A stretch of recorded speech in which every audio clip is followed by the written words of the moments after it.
Hey guys, in this video I'll be showing you how to return an item on Amazon.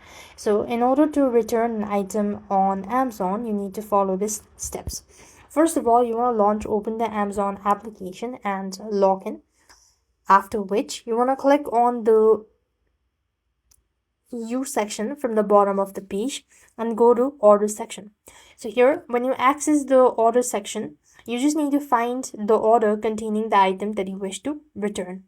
All you need is click on a return or replace item next to the specific item and choose the appropriate reason for returning for the provided menu.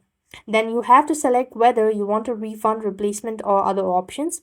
Choose how you will return the items, example, drop off, collections, or that. And you need to follow the provided instructions, which may involve printing a label or using a QR code scanner as well. And after which you need to take the item to a designated return location or have it collected. And that is how you'll be able to return an item on Amazon. I hope the video was helpful. Make sure to like, share, and subscribe. Thank you for watching. See you in the next video.